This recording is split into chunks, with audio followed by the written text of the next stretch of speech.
call the meeting of the February 23rd, 2017 Parks and Recreation Advisory Committee to order, and we'll begin with introductions, and we're going to start down on my left. Yes. Roger Fowler-Tice. Lisa Novak. Doug Neely. Mike Mitchell. Blaine Meyer. Bill Daniels. And I'd like to welcome Bill Daniels to our fun committee. So I like to call Parks and Rec. We are all about fun and games, but making sure those fun and games are safe and well financed. If we people don't want to sing camp songs. Singing, well, yes, but we'll do that afterwards.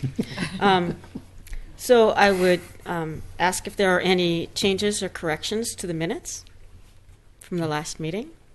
The only correction being that Evan was in attendance, so thank you for pointing that out. When I sent out the draft meeting minutes, Evan Connell was omitted accidentally off of the present item, so he was in attendance. Yeah, he wasn't listed as a guest, but he was a guest speaker, so that was the only correction that came through. And hearing no other corrections, we will just take those minutes as approved. We're now to citizens' comments on issues not on the agenda, and I think we have some comment cards. Mr. Lewis. Yes. So first up, we have Marguerite O'Brien.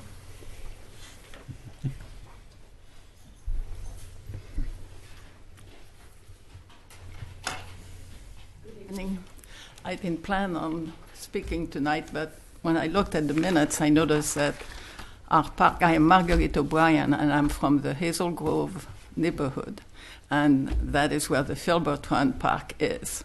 And I noticed it is not on the agenda. So I know some of you have already come by and seen our park, but some of you are new and you have not heard our history. So I'd like to take a few minutes and give you some feedback on it. It's a small neighborhood park. You can see it from the street. And when we all moved in there, it was weeds up, way up high, trash. Some vagrant will go in there, and we decide it's not safe for the children. So we put many work parties, and people from 3 to 18 years went and picked up the trash, picked up all the branches, and we filled 16 dumpsters that the city provided us. It's a small park. One side is grassy. The other one has beautiful trees. In the middle, there is a little stream that now must be having some water. In summer, it doesn't. The neighborhood got very involved in the planning of the park. And they still today, when I walk in the neighborhood, I'm still asked, what is happening with the park? Is something happening? So the neighborhood is still interested. One person took it upon himself to just go and cut the grass. I don't know how many lawnmowers he broke down on branches and rocks. He finally had to give it up, and at that time the city took over the grass cutting. And so our desire when we did the planning was to keep it natural, because we really like the way it is. But there was just a few things that were looked at. And there is no costly structure, no parking. People walk to it, and people, if they are driving, there is street parking. No bathroom. We'd like to have walking path, and they will be handicap accessible, which with a lot of retiree and some young family, it would be nice. There will be a shelter, which the high schooler will be a perfect project, and a small children play structure. That's it. So we have a new housing development just coming up, being built, and that is adding a lot of houses to our neighborhood. And this is just a few blocks from this. So that will be the only park they will have, and the other neighborhoods don't have parks either. So I'm asking you, please, don't forget us. We are not big, but we will really love to see our park being developed. And we will be involved in whichever way we can. Thank you very much. Thank you, Mrs. O'Brien. Yes, I wanted to mention that last meeting we discussed, I've noticed that walking through there, I've moved into that neighborhood, as you know, and seemed to be a fair amount of erosion occurring on that stormwater stream that I goes believe through it. there. Yes. And it's a concern that I've expressed, and I hope that gets addressed in the program too. It was part of the plan, was to widen it and make it better at the end where the water will be going in. So that was part of it, of the plan. So yes, you're right. Thank you so much. Thank you.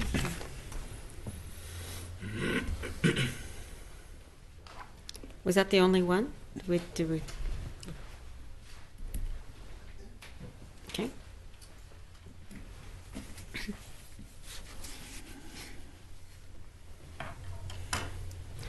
Good evening. I'm Jerry Adams from the Oregon City Women's Club. And I'm Gail Aldridge. She's with the Women's Club too. We would like to present that we would like to have a free small library and post it like over at Rivercrest Park. I've met with Mr. Lewis, and I met with John Waverly, and they're all for it.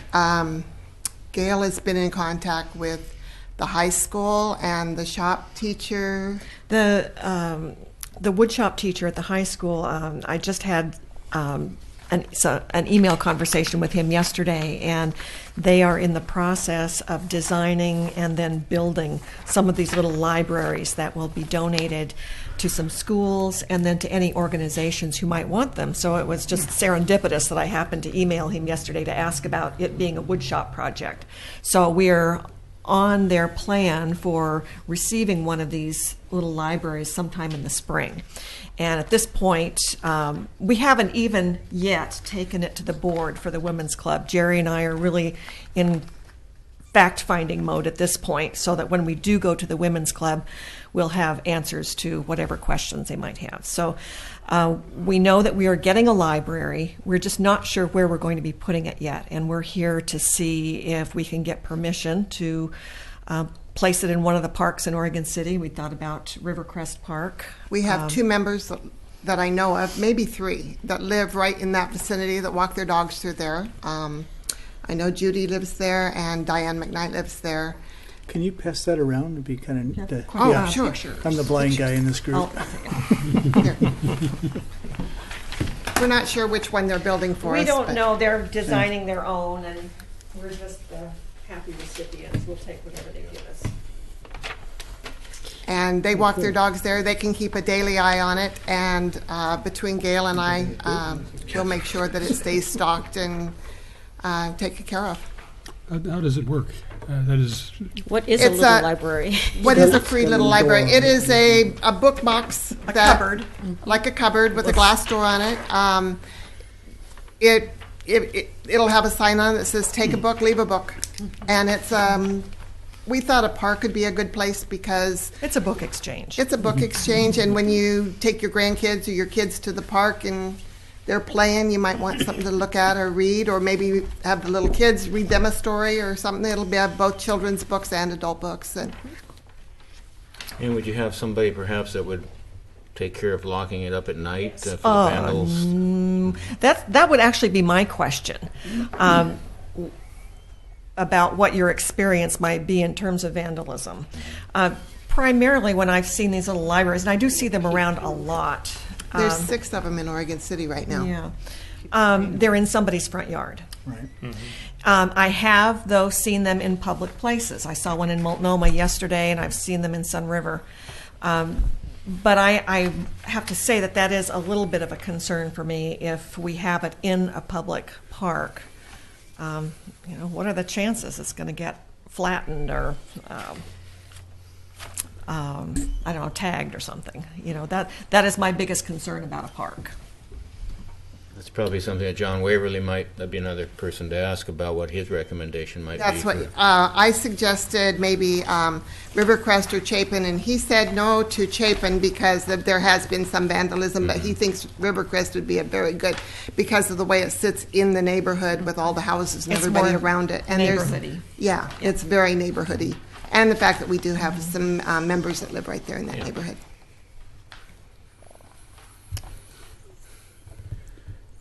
The vandalism would be a concern too, and Yeah. whether it's made of material that's difficult to tear apart, or do you know what they're going to do in the Predominantly design aspect? wood It's and wood shingles and- and yeah. glass door. Yeah. Be But- weather safe. I think it's great. I think it's a great idea. Well, it would help with education, hopefully. And I guess we're just here just to make sure that it's okay with the city, Yeah. with the Parks Department, that we would have And that I- go ahead. And I did make sure that Mo was okay with it. So, her new library, we want to make sure we don't have too much competition. We're very supportive from the And city's it's far enough perspective. away, then, Yes. there are. I've looked on the web, and there are 6 of them throughout the city. In fact, there was just one over by the Gaffney neighborhood just this last week put up, and they're scattered throughout the whole city. Yeah, but if the woodshop class at the high school is building them, there's going to be more. Yeah, And that's a good thing, actually. Yes. That's a good Okay. thing. it is a good thing. The process, we're an advisory committee, but this isn't something that the commission needs to take any. No. City commission takes. I think we probably could agree to support the ideas. So it's really more of a staff issue as far as you're concerned. Yeah, so we're working on placement, and we'll continue to work with them. We just thought it would be a good idea to bring it forward to Yeah, let you know of absolutely. a new opportunity in the community. Yeah, I think it's Thank a you. great idea. Maybe this is the first of others that might come out. That'd be Who great. knows? Okay. Well, I know that down at the train station, the Friends of the Library just put in a bookshelf with books on it for like $1. Darn, we can't put one down there, Blaine. Yeah, I'm saying. I was going to say you might want to, for more and more kids are starting to come, and so I think it'd be a good place to think about that too. Okay, thank you very much. Thank you. Thank you. Thank you.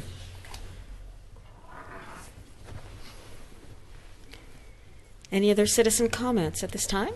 Yeah, we have their names too. We do. Okay. Hearing no further citizen comments, and we have no presentations tonight, I know that our March agenda is going to be full of presentations. We'll talk about that later. So down to our general business of the standing update of the Willamette Falls Legacy Project. Yes, so not much more information to report beyond what we reported last month. The design team continues to work behind the scenes on developing the preferred concept plan, which will be presented at a public event sometime in late spring. There is still public comment open. Some of the pieces they're continuing to work on is the feasibility of which sections to include in the phase 1 development versus phase 2, 3, and on. So the design group is working on best case scenarios, working with the economic development team, design team, all the partner groups, and we should have information to move forward again sometime late spring to have a public event. They're looking at different options of where and how to present that information, but probably looking at late May, early June, possibly as that presentation window. The Natural Resource Committee, Brian Vaughn, who is involved in open spaces and also on this particular project looking at what can be done to enhance the natural aspects of it and so forth. And he made a presentation to the Natural Resource Committee. I don't know if this group would want to hear that or not, but I'm sure if he were invited that he would come out. If it's of interest to the group, he has there was a study conducted on the best areas of the project for habitat restoration and the different considerations as the design work is happening. So if that is of interest, I can definitely reach out to see if he might be able to come present. If he does come, I think it'd be interesting to find out what the state of the trail trail plans and so forth there are in Mill Creek Canyon too. Okay.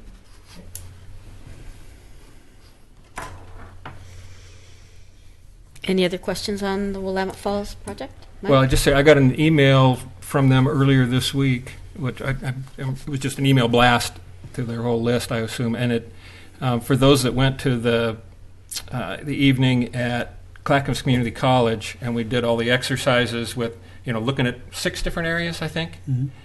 And the email kind of recapped what came out of that and which were the preferred.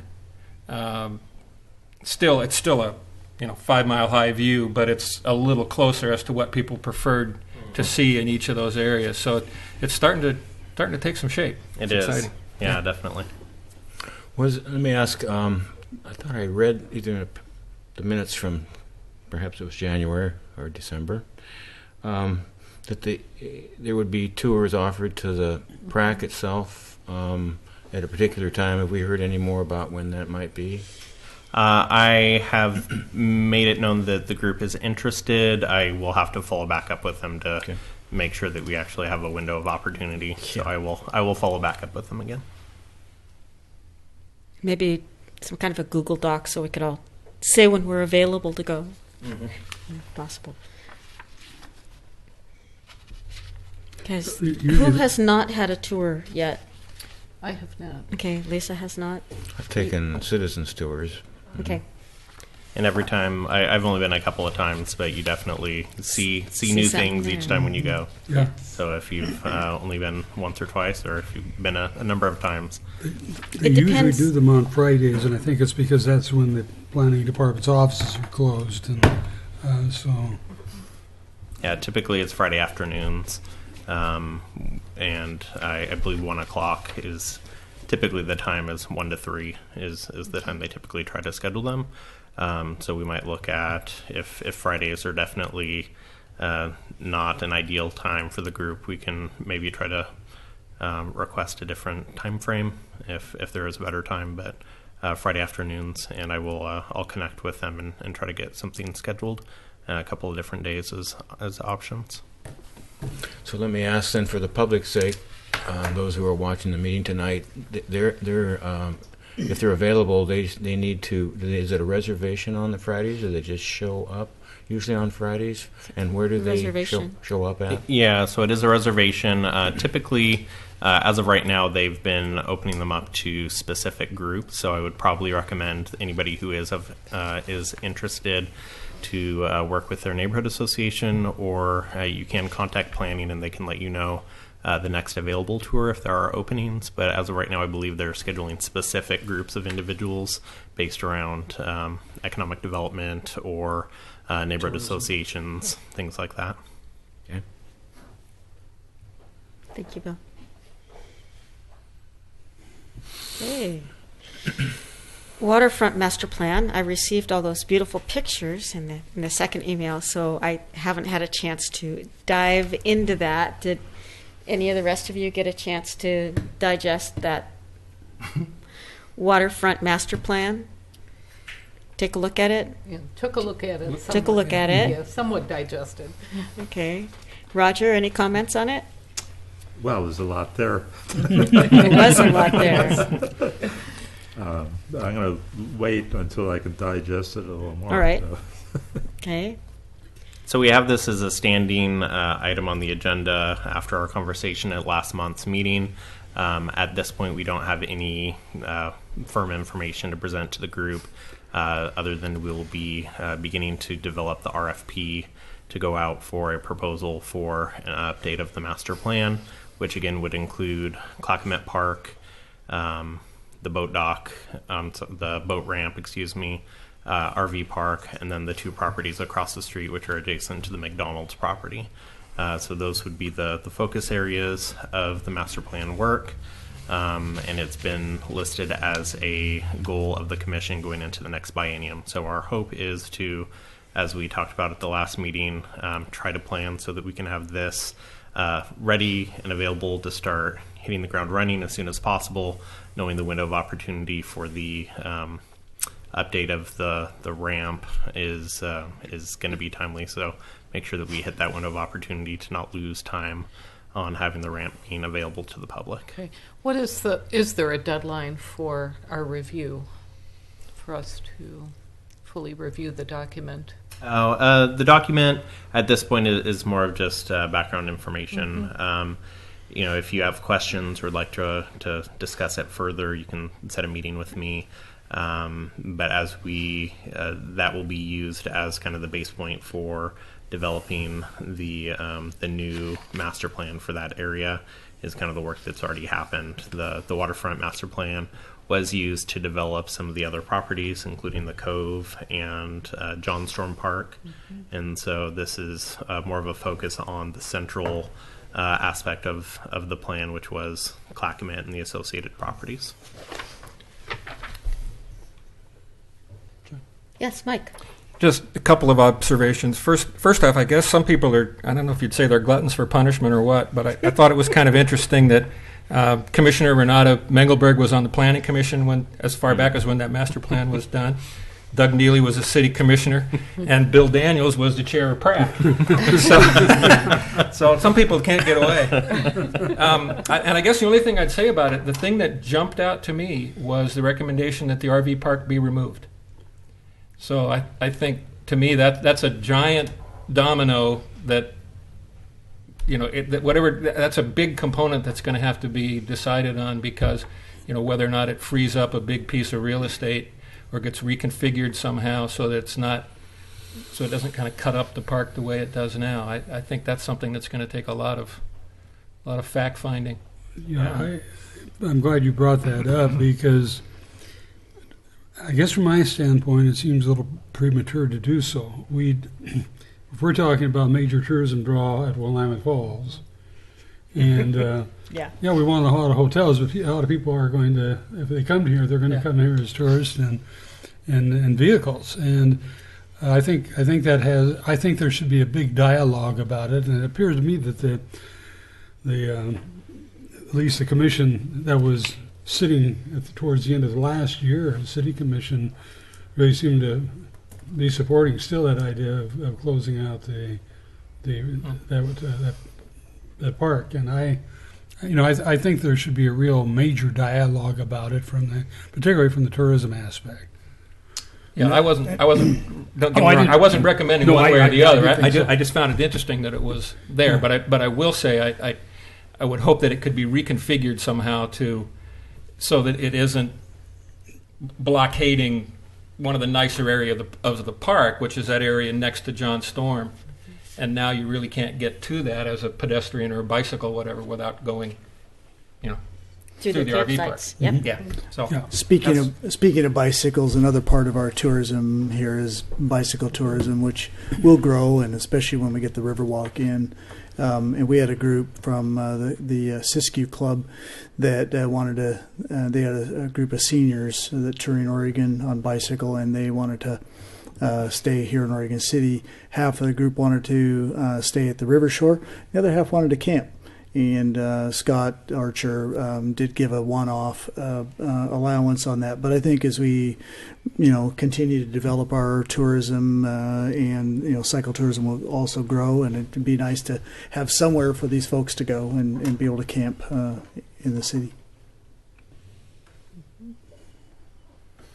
Yeah, I guess the only other point that I would say, which I know the group is aware of, the RV park definitely has challenges with its current location. It's currently closed. Because of weather-related issues. And the park hosts are not there. So each time that happens, we have to, fully pull out all the electrical, make sure that everything's safe, and the potable water situation as well. So.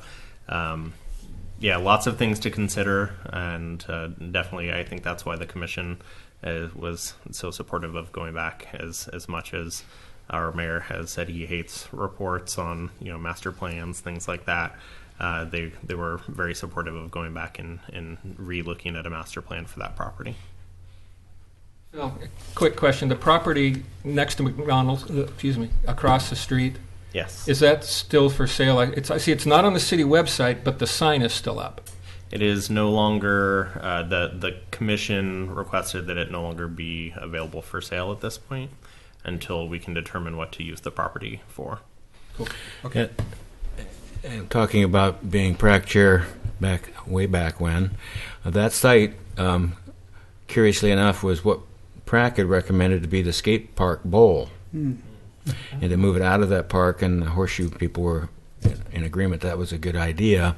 But the mayor at the time, and apparently there was enough pushback from McDonald's, they didn't want those kids next to their restaurant, and they had enough pull to, as it turns out, they located it where they did. That was our second option, was to, so just out of a fine point to that, that we would have already had that, and had that other land available where it sits now.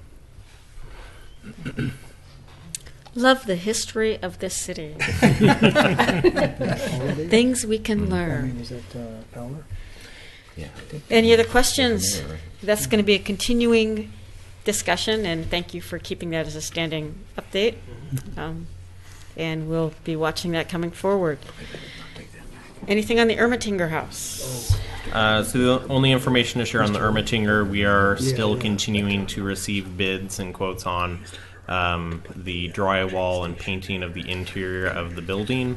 They continue to come back at higher than what we anticipated, right around I think 22,000 is the last one that I saw. So it's something we did not have budgeted for this current year, and so we're looking at trying to find ways to make that happen, knowing that it is a goal of the commission and a priority of, I'm sure, the community, knowing that we've invested quite a bit into that facility.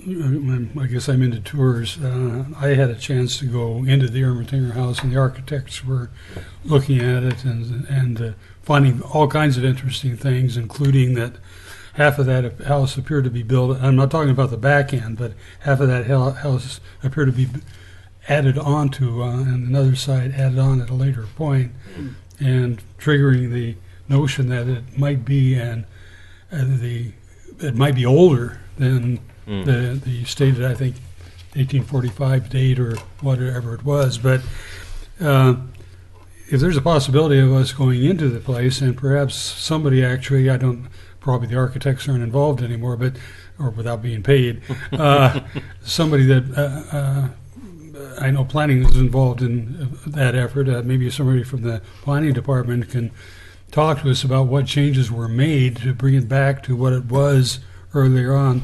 The stairs have been moved, for example, because they discovered the stairs that were there was not the originally side of the stairs.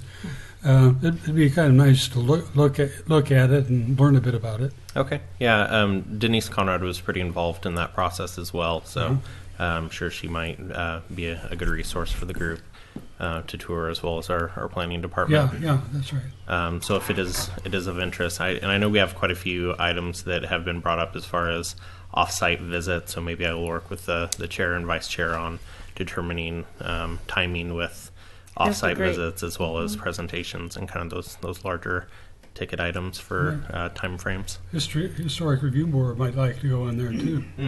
Yeah. Phil, as they're bringing the discussion, what happens program-wise going forward, as far as reopening it to the public? Yeah, so we've received a proposal from the Friends group, Friends of the Ermatinger. We have honestly not made much headway, knowing that we have some facility issues that still need to be dealt with before we can start doing the programmatic piece. But we'll be probably starting to work on that sometime in the near future, sooner than later, once we have a plan in place for and timeline for the structural pieces to occur. We'll start looking at the programmatical pieces as well.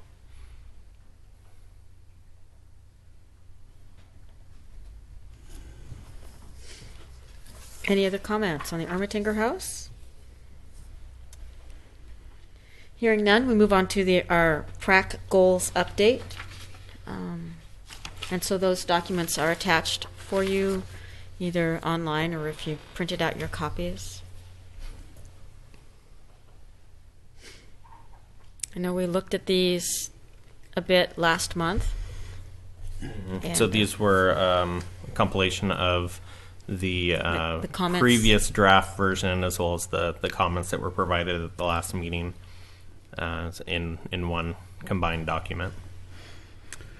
You were mentioning before the meeting that you're putting forward the initial budget draft from your department, and tomorrow it's due. It's due to finance tomorrow. Yep. And whether any of these items, in fact, are being considered in terms of your budgeting process, and if so, which ones might they be? Mm-hmm. So looking at the, let's see, so the Willamette Falls Legacy Project, we do have some park SDCs that are attached to that. Deferred maintenance and park infrastructure needs, the deferred maintenance has a budget attached to it. The park infrastructure needs, the exploring funding solutions piece currently does not have a budget tied to it. The waterfront master plan does have a budget tied to that. Identify funding and construction for Glen Oak Park, assuming how the grant opportunity occurs, and then looking at SDCs, we do have budget tied to that for the proposed budget, and then the formal naming process does not have budgetary implications. The additional items of importance,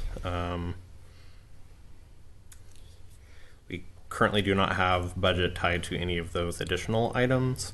But that's definitely something that we can discuss as a group. Some of them are items that we can add within our current budget.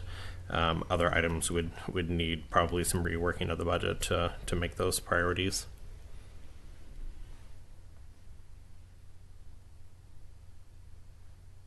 If you could just take off on item 5, the additional N on the end of Glen Oak. Okay. Just a little. There we go. Yeah, I can do that. All right.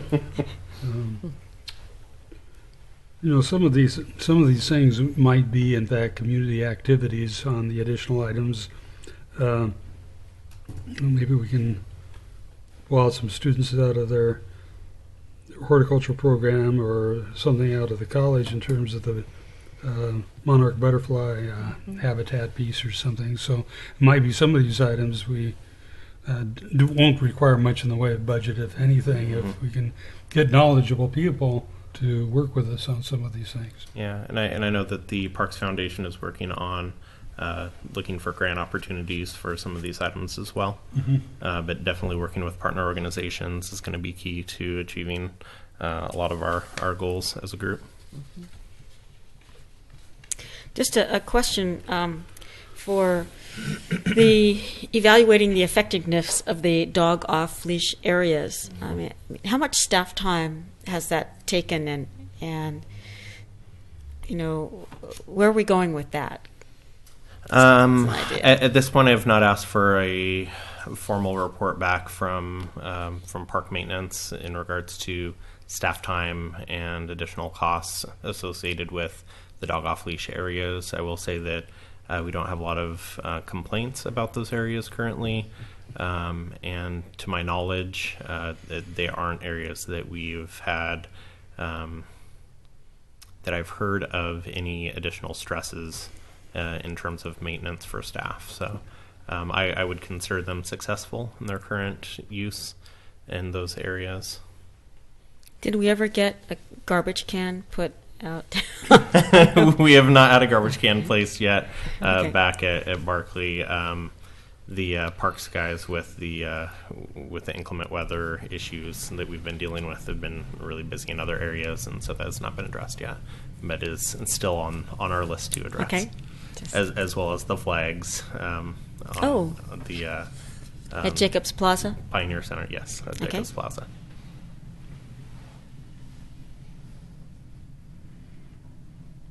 It was just, when talking about funding, just want to make sure that, our dogs are not creating a lot of stress to staff. Thus far, no.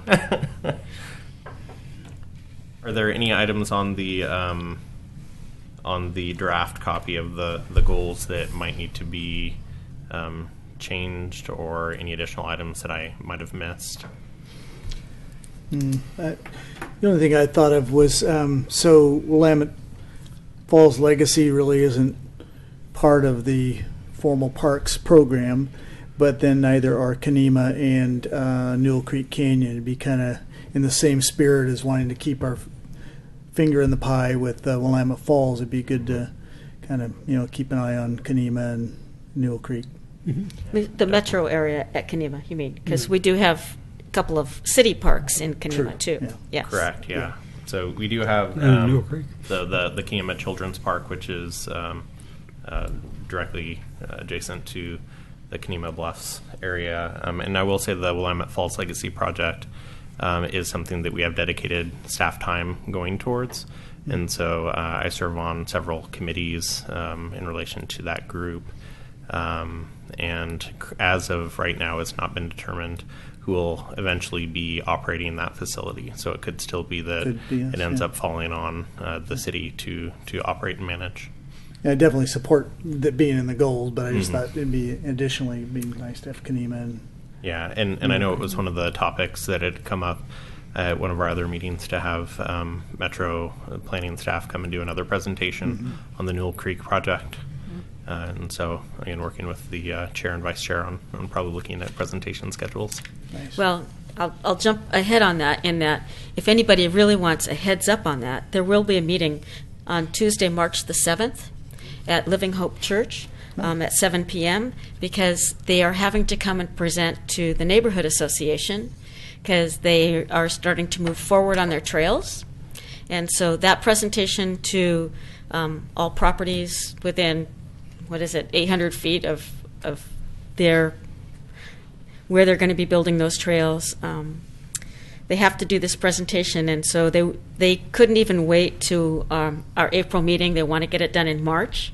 So we're making our board meeting kind of an open meeting, and we've moved it to a larger facility, hoping that we get people to come. So Metro, again, doing a presentation about the trails in Newell Creek Canyon, 7 o'clock on Tuesday, March the 7th. Could I ask that they be sent in an email? The schedule? What? Could it be sent to us on an email? I will certainly do that. you. Everybody on PRAC and everybody on CIC will get informed of that. And we just actually last night decided on, found the new location, because normally we have our meetings at a restaurant, our board meetings, and suddenly realized it's really hard to have a presentation when you're sitting in a restaurant and somebody's standing there with a, this big sign and a map and trying to show us things. So trying to find a facility that we could have this meeting in was kind of important. There will also be another land use thing at that meeting too. So that will all be on the agenda that I will email to all of you. Perfect. Sounds good. But Metro is welcome to come here and do a presentation too.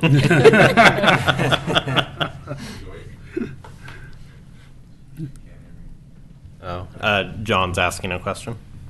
Mr. Lewis, other Mr. Lewis. The old Mr. Lewis. The old Mr. Lewis. The other guy. He had it so good before I showed up. No, this is all good. The more Lewises we have in the room, the better. Thank you. My name is John Lewis. I live in Oregon City, and I'm the Public Works Director. Just hearing the conversation about this Newell Park made me want to kind of run something by you, because it's been something I've been struggling with and tripping over just a little bit. So, Public Works is interested in seeing that park come through. I think the community is interested in seeing it come through. Some of the typical city requirements have been a problem for this project, and Metro's come to us and asked us for to change maybe some of our standards for how we would allow that park to develop. And one of those that has been that I've kind of gotten over, but I thought, well, what a good group to ask. We don't necessarily ask this, but some of the costs of extending utilities into that park or through that park, which is what we would typically require of a developer, would be obviously pretty high and not something that Metro was planning to do. And one of those utilities includes sewer. So they have proposed bathrooms in that building, but they're proposing more of a pit-style bathroom. And we don't have one of those in Oregon City. It's different than a system with septic tanks, or in our code we call them privies. This is more of a pit that wouldn't necessarily leach out. It would have a chemical system. You've seen them probably in some of the park campgrounds that you might camp in. The ones I've been around, if managed properly, are very functional and work, but they're still a pit toilet. So the benefit of doing it that way is they don't necessarily need running water, and they don't necessarily need a sewer connection. So usually it requires some maintenance where they come by with a Vactor truck or something like that, and they would Vactor that out. If the biological process is working right, they'd have to do that a lot less. But so what is that? How does that ring with you folks? I'm curious. Does that sound like what you were expecting? Has that been? Maybe that's a good question for them, Joyce, at this meeting, because I probably won't be there. But I'm sure that I expect they should be bringing this up to us at the meeting. So yeah, I don't know. I can't guarantee that. They may just show a pretty drawing with a bathroom on it and not really share with you that little detail.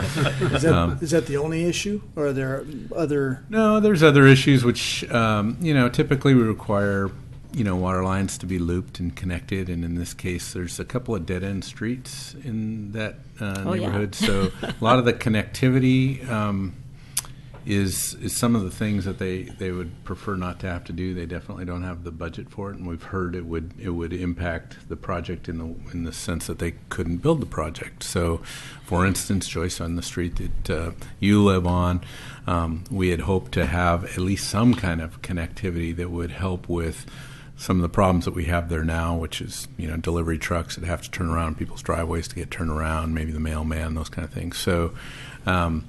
The trash trucks that have to back all the way out again and then back in to pick up the trash on the other side of the street. Yeah, right. It's 5:15 in the morning. So we haven't really worked out that detail. That's something that's going to go through the land use process. But we're talking about more of, instead of a street connection plan, more of a turnaround. Cul-de-sac. But the city, cul-de-sac would be too intrusive for their site, and the city doesn't have a hammerhead turnaround detail, with the exception of what we will allow temporary when we know a development someday is going to extend that street through the site. So we have that kind of thing, but this would be a permanent installation. So I'm thinking about looking at the county has a standard for that and allowing that instead of the through connection. But those are the kind of things that would be different.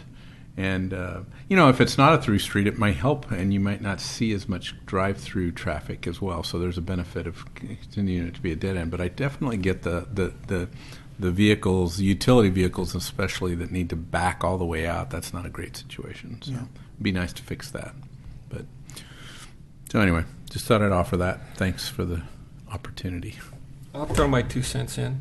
Okay. The pit toilet idea does not sound like a good idea to me. And the absence of running water, those trails are going to be muddy, and the kids are going to come up out of there and mud up to their elbows, and can't even wash your hands. So you want an outdoor shower too? No. That was probably not a good example. I don't know. What kind of toilets do they have at the Stone Creek golf course out in the middle there? Are those pit? No. Well, I'm not a golfer, so no, they're running water. They're running water. So I haven't had a chance to go on the Camino Trail yet, but do they have anything on the Camino Trail? No, I don't. Those are standard toilets as well. They're within the they're by the city's children's park. Okay. Yeah.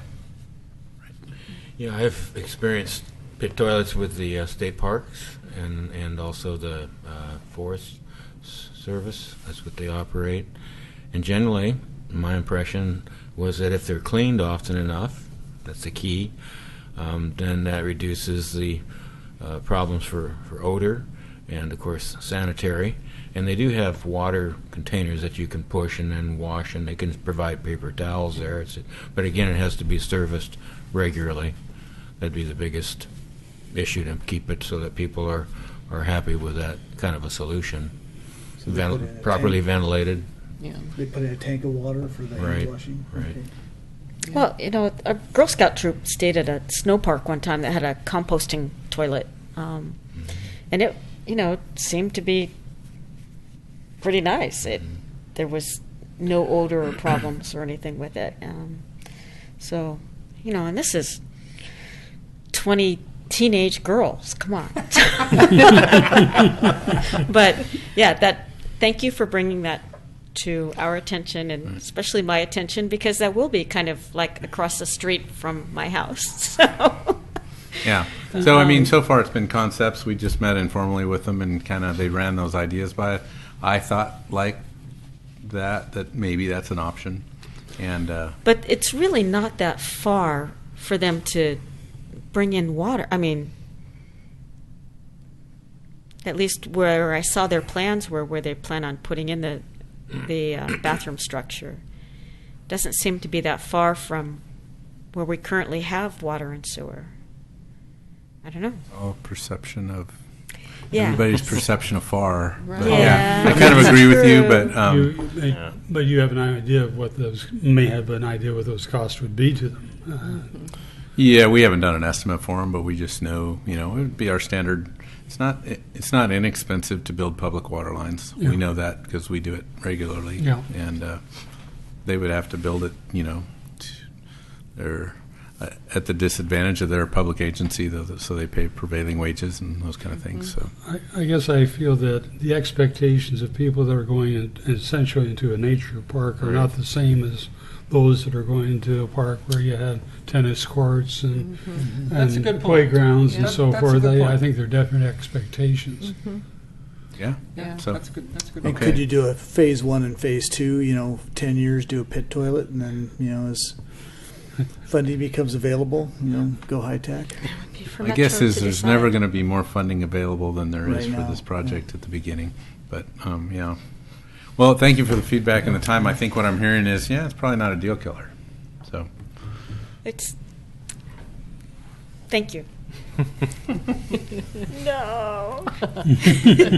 I don't want to be a NIMBY, so I'll keep my mind open. Yeah. What can I say? You're close by, all right. Yes.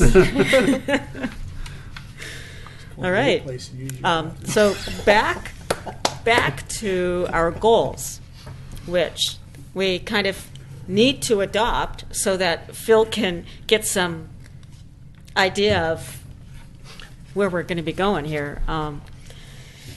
Any other comments on the goals? Anything anybody wants to take off, move from additional items up to a primary goal?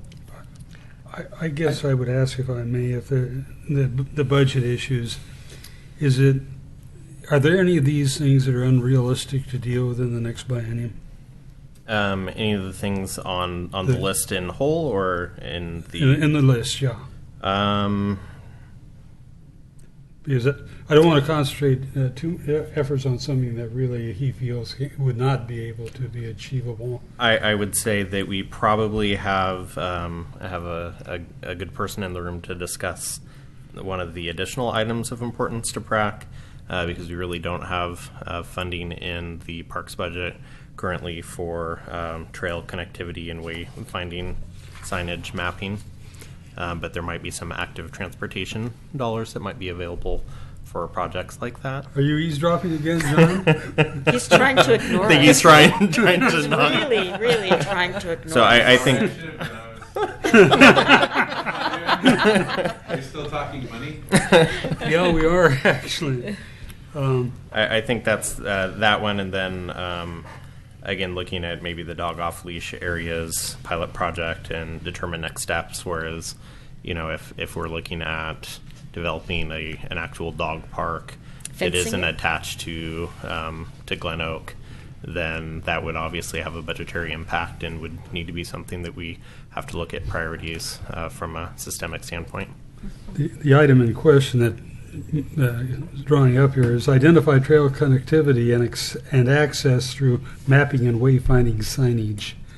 A lot of the trails going through the parks will connect, one collector to another or one arterial to another, and unless you really know the park, you would have no idea that you can go from point A through point B through a park.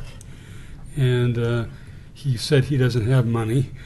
And it's sort of public transportation.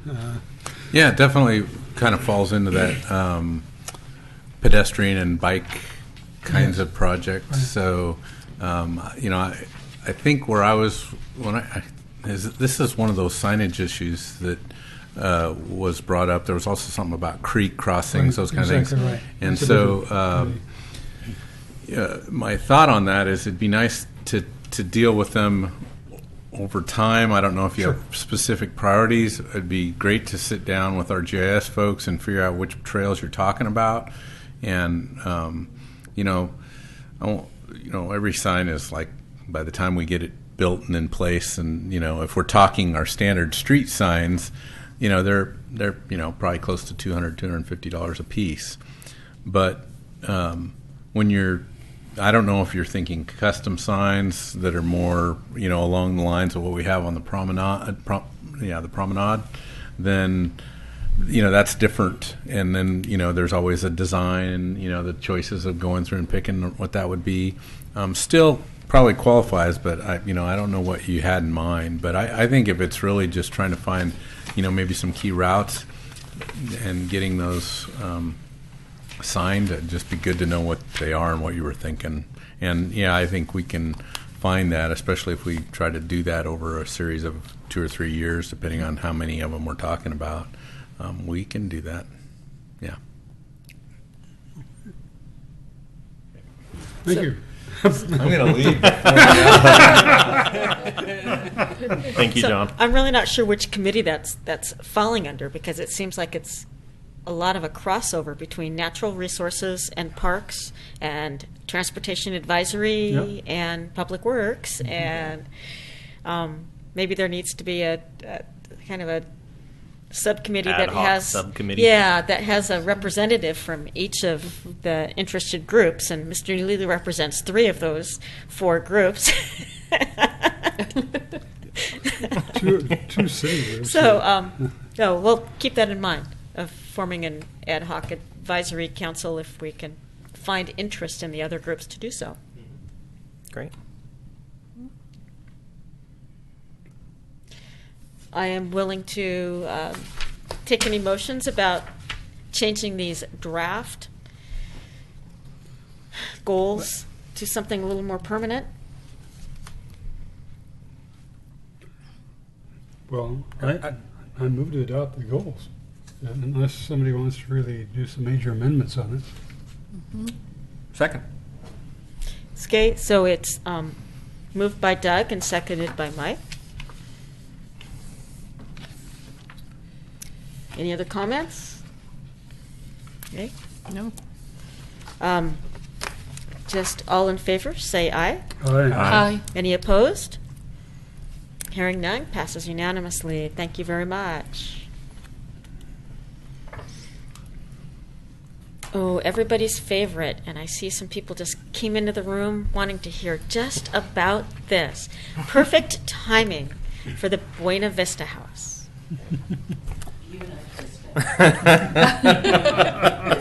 I never get that right either. So what I'm passing around is a document that was created by the planning department of the city and sent to the community services staff, kind of detailing the Buena Vista House and looking at next steps and what the process is that we need to go through to determine eligibility of the property and its historic nature. So that document has been forwarded to Denise McGriff and Todd Iselin. Thank you. Sorry. Just giving them information on where we're at in the process, as well as requesting within the next 30 days any additional information that they might have that would help SHPO in making determination on the property. So at some point, the 30 days would give us to March 24th. So at that time, staff will compile all the information that the city has been able to put together, in addition to additional items that have been provided by stakeholders, and forward that on to SHPO to determine eligibility.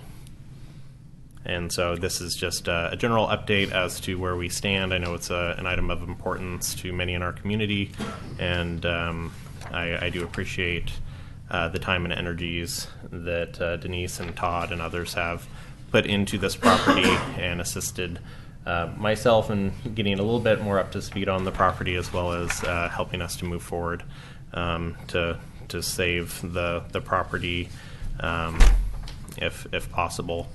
Again, looking at, I know many on this committee know of the budgetary restrictions that Parks and Recreation has, and this is one of a deferred maintenance issue on a very long list of deferred maintenance issues. So,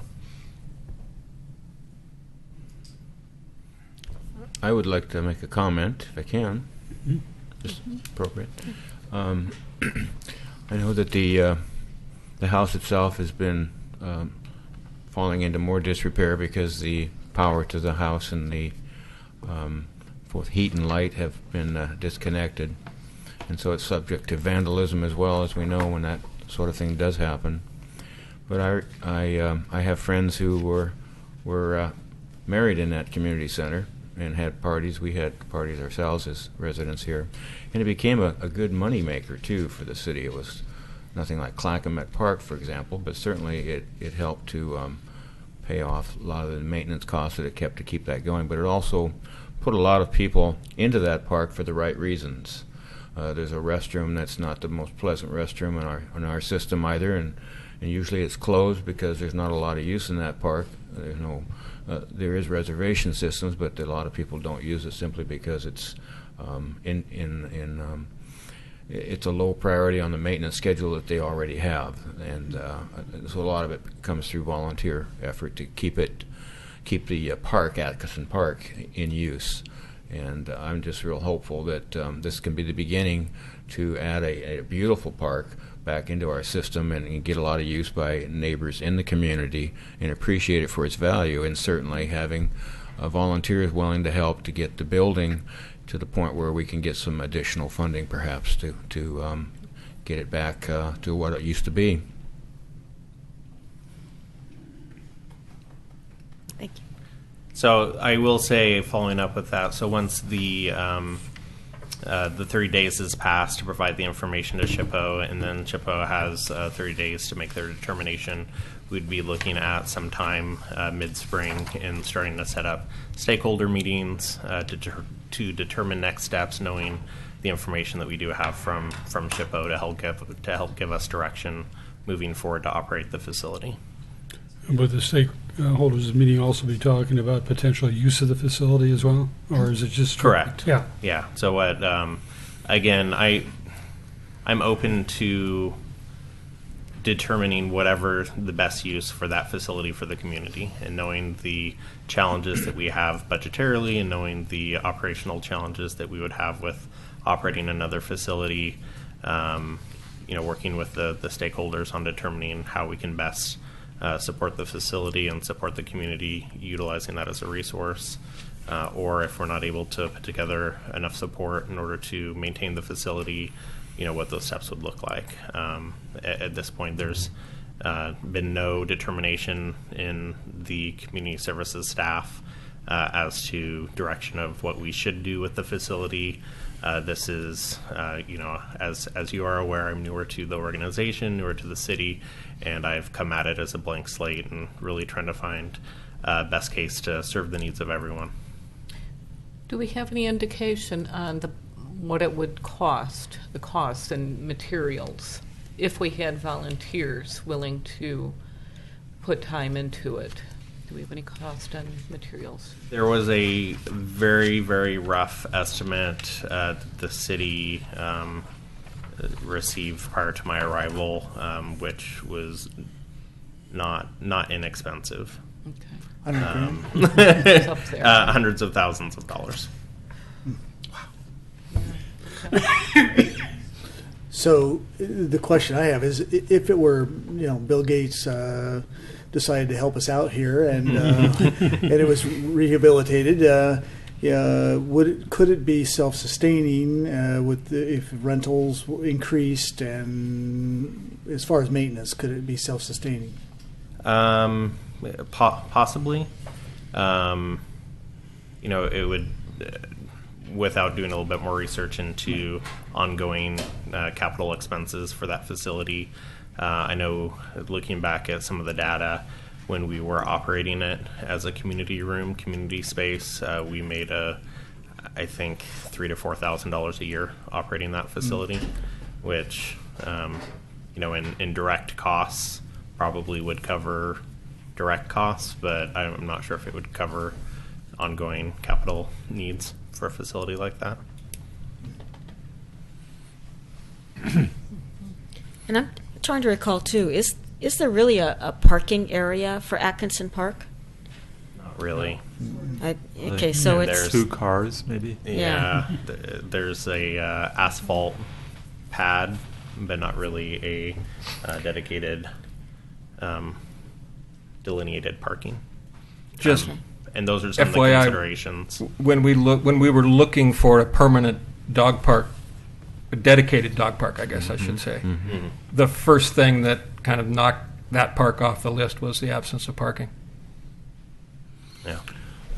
I might, if I may, Yes, I'd Bob. like to maybe think about suggesting that as another, not on perhaps, or maybe it's a possibility of doing it on this year's goal, but maybe master planning that park for future use if in fact we are able to bring the Buena Vista House on board, and of course that would create more opportunities in the park for people. Quite often they'll reserve both that and the tables in the park and increase the revenue that could come in, but at least include parking as one of those master planning things that maybe we could somehow make that more of a larger group effort for people who want to come in and enjoy that park. I think that, you say getting the stakeholders together and really getting an idea of what do the neighbors want, what do the historians here in the city want to see there. So having that conversation and let's keep this facility, as an update, and whatever, if there's more additional things that PRAC needs to do to help the city, if we need to have a subcommittee that has to be a representative on that stakeholders committee, we could certainly welcome that. On the parking thing, I think there are probably opportunities there because Anchor Way comes up, and then you have a couple roads, 3 roads actually, that split up in that area. There is on-street parking. And so the across street from opportunities it. are there because there's an undeveloped area. They closed off 18th Street there because of slides. And I think you can't use it now at this point, but I think the potential of having parking at that site is there without condemning any land or anything of that nature. And some of the challenges in that area, in particular, ADA access. It is on a hillside. Having parking for a public building specifically that we're investing money into triggers the need to have ADA accessibility for that, as well as looking at. I don't believe there's sidewalks in front of the facility either, and so even if we're utilizing street parking for that facility, access to the property for those with disabilities might be difficult, but that's definitely a consideration.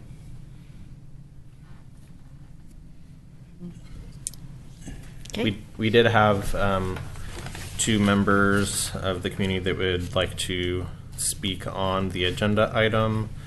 Denise McGriff and Todd Island. Island.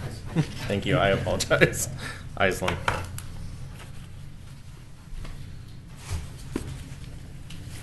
Denise McGriff, Oregon City resident, McLaughlin neighborhood.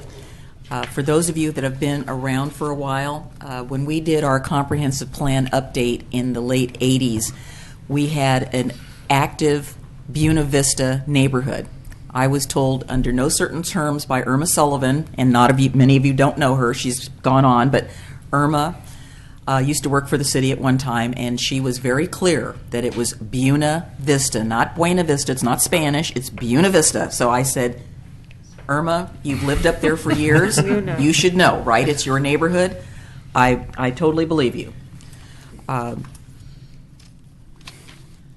want you to know that probably since day one when Phil arrived, we brought this to his attention, both Todd and myself and some other community members. Well, we actually started this December of 2015. Yes, before that, yeah. Actually moved across the street from the house and realized it was condemned at that time. I've been a resident in Oregon City for over 30 years and in different locations through the city, but when we realized it had been condemned, we were very surprised. We actually went to the building official, asked him why, and went to planning and tried to figure out what was going on, and then found out it was really a parks issue and it was very political. The budgetary number for doing the renovation was ridiculous. I mean, it's so overly inflated. After Denise and I walked through the building, I'm comfortable Denise Kai and Denise McGriff, yes. And Christina Gardner Robertson. Gardner. I'm sorry. See, now I don't feel too bad. Anyways, my feeling is the building could be restored for not a whole lot more than it would cost to tear it down. The one big problem is it has no heat, no power. The building's deteriorating. It's becoming a demolition by neglect. And it is a historic, significant building. Significant historic building. I'm scrambled here. Now, you have provided information to Christina. She had sent out a request some months ago for any information that we had about the Buena Vista Clubhouse. And also, many of you, I hope you know about the history of Atkinson Park and who it was named after. And now we have a church that's no longer has that name, but that's that same person. And it was to honor him, and he apparently was an early member of the club. But anyway, what I want to talk about a little bit with you is BP. So when I say BP, I mean before Phil. So recent history. Yes, past history. So what our concern basically is that it is not a deferred maintenance issue. It has become a deferred maintenance issue because, again, as Todd indicated, the lighting and the heat was taken out of it, in my opinion, for no good reason. And then we were told there was lighting put on for security when we brought that concern up, and it's a couple of solar lights, and you have to walk within 2 feet of them to activate them, and they stay on for 30 seconds. It's pretty bad. It doesn't provide any security. So I do want to say again on record, the McLaughlin neighborhood has committed to providing some funds. If we can get some heat in there soon, not later, soon, regardless of whatever happens with. I mean, I have confidence that it's going to be significant because there's a lot of people associated with it.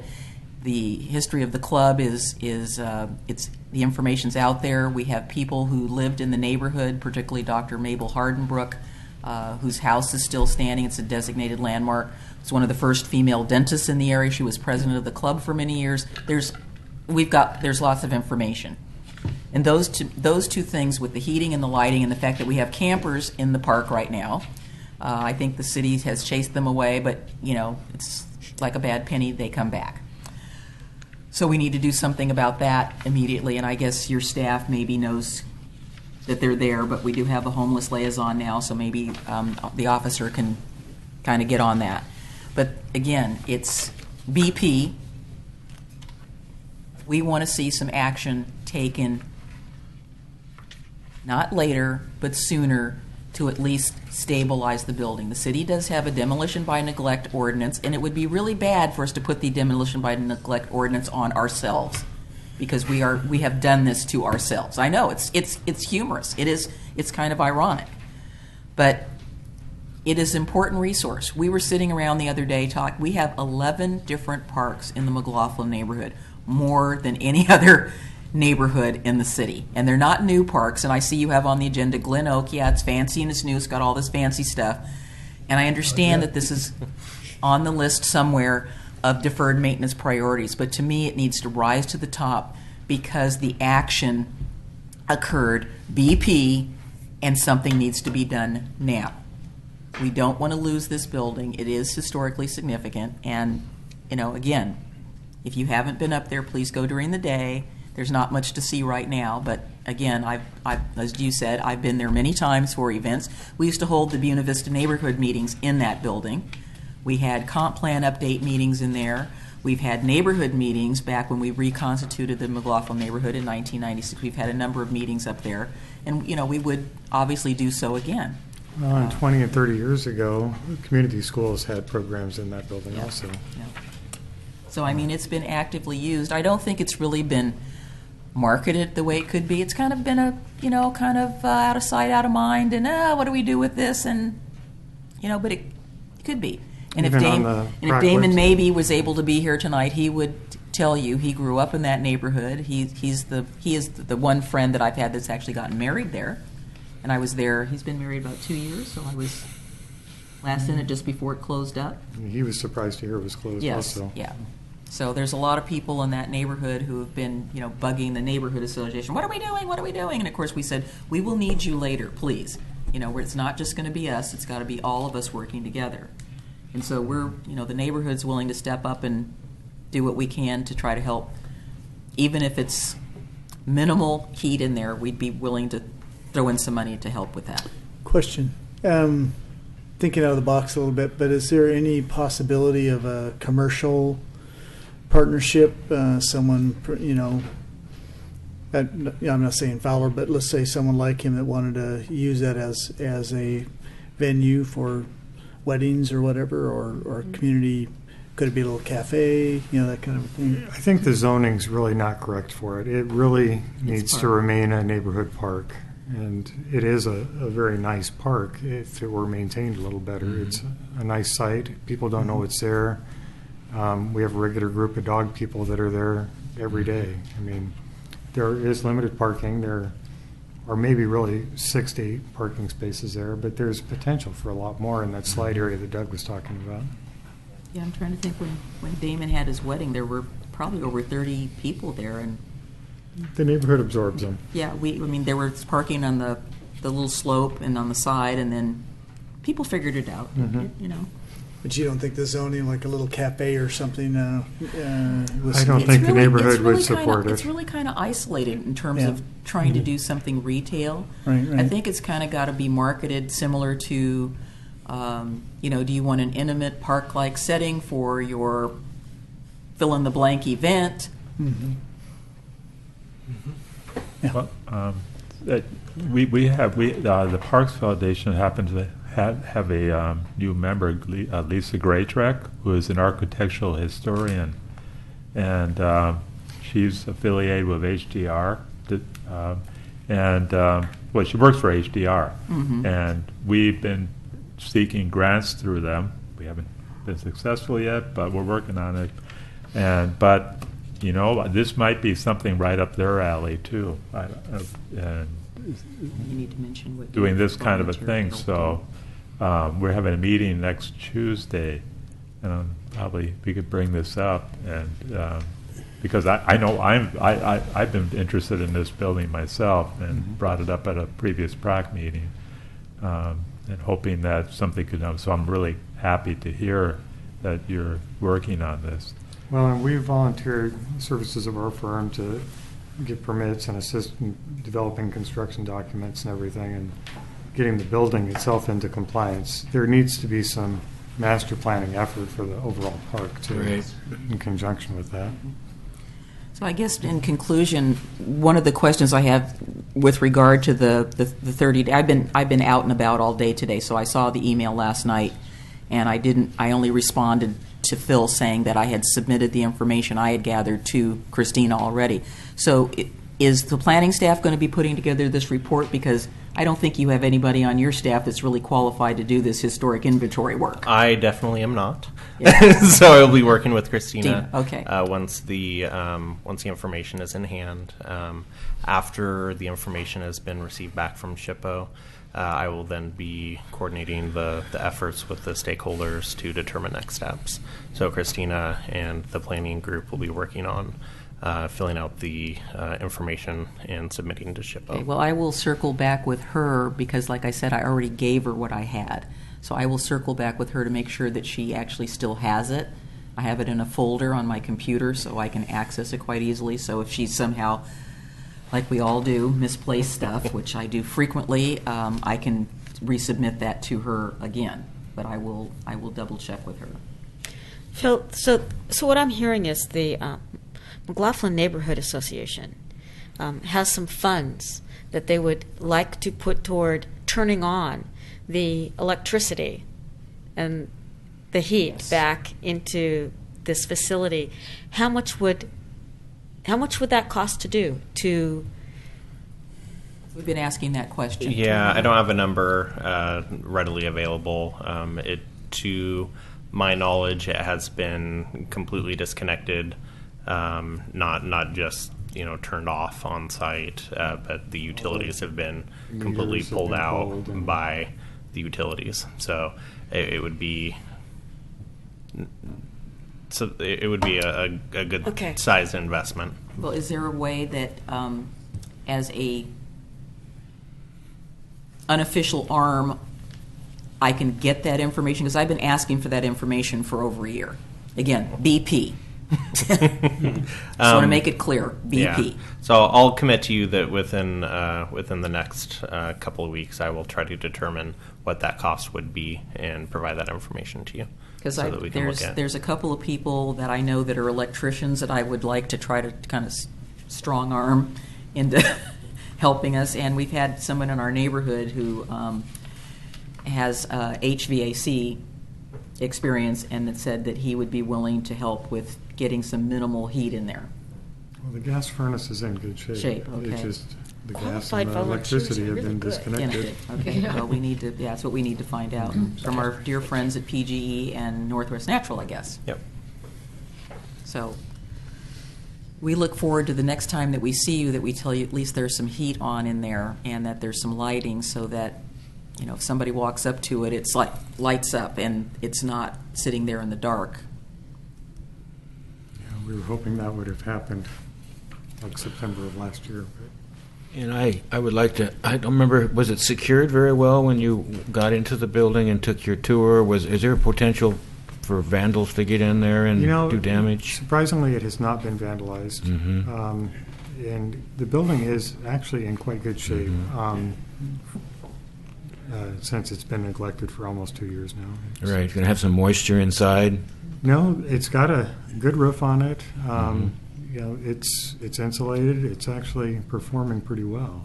There's some paint peeling off and stuff, but with no heat in there, you'd expect the building to weather worse than it has. Okay, thank you. Thank you. Thank you. My brain has been going through my acronym space, which I never able to keep anything in it. But what was the initials you said? HDR. HDR. It's a firm, a Construction. Okay. Consulting firm. Oh, okay. HDR, not a name for. It used to stand for somebody's names, but they consolidated the name, and so it's HDR Group Okay. now. Yeah. Like CH2M Hill used to be da-da-da-da-da and so forth. Okay, thank you.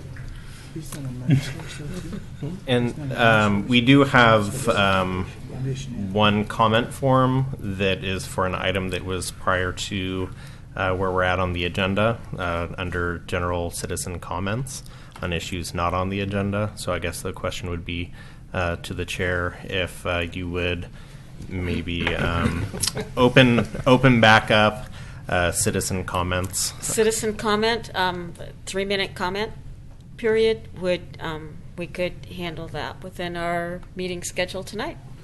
Okay. So we have Jesse Buss here to comment on item number 4, citizen comments. Thank you, Chair Gifford. My name is Jesse Buss. I live on Washington Street here in Oregon City. I apologize for being late. I got caught up in a previous meeting. I have 6 copies here. I didn't realize how many members there were. With Phil's permission, I can give the 6 to him, and I can provide additional copies to anyone who needs them. Thank you.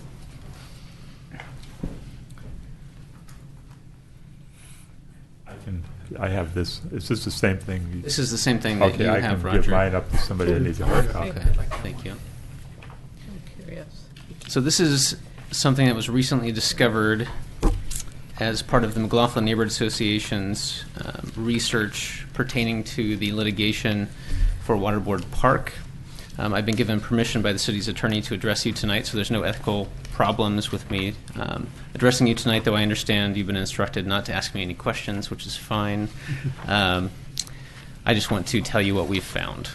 So, to my knowledge, this was unknown to anyone until a couple weeks ago. Before this, it seemed as if the first Parks and Recreation Master Plan for Oregon City was in 1991. This predates that by 40 years. What's interesting about this document is that it inventories the parks that Oregon City had in 1952, outlines a vision for those parks and the expansion of the parks.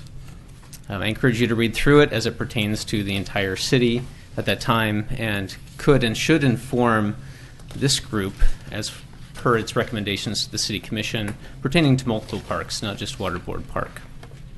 But since I'm involved in the Waterboard Park aspect, I want to point out that in no less than 12 places, the lower Waterboard Park area, which is where the armory and the buildings are located, is considered part of an existing park in this document. And a few of those pages are page 2.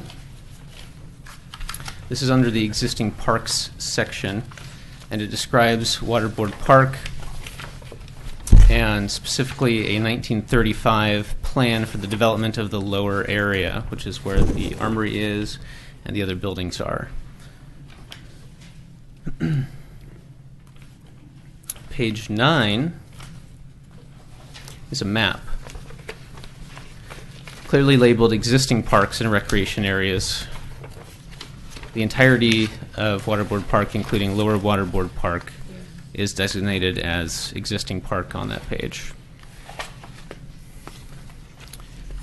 Page 10 lists the total acreage for the parks throughout Oregon City, including Waterboard Park, where it's listed as 19.3 acres, which is consistent with the lower area being included in the acreage count. Page 34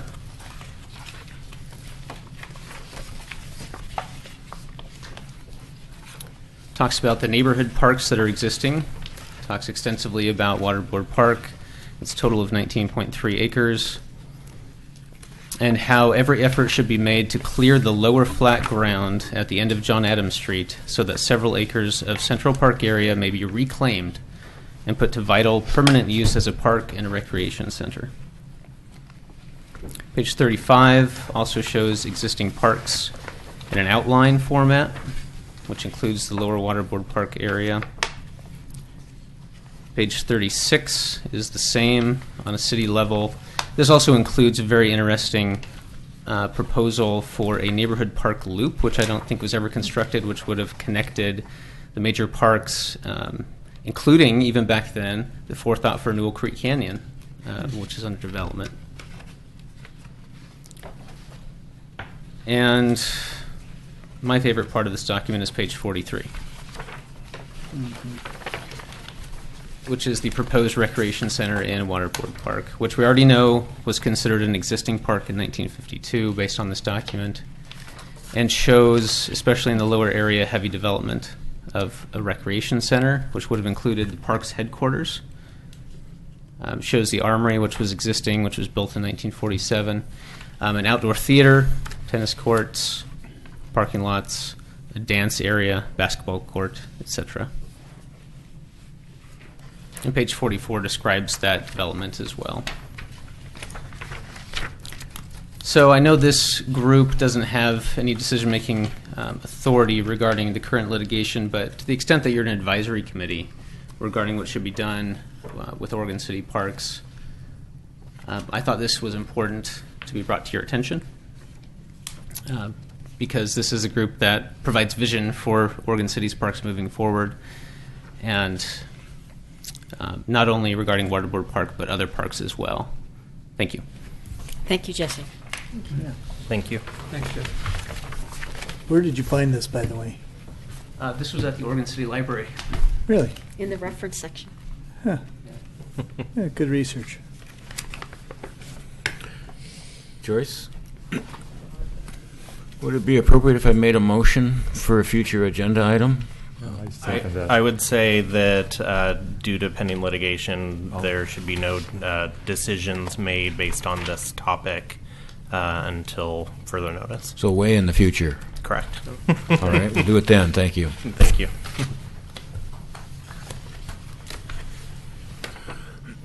Next, agenda item 6F on the Park SDC budget. Great. So this kind of goes hand in hand with the next item as well. So the Park SDC budget that was provided to the group in the packet is the resources line item.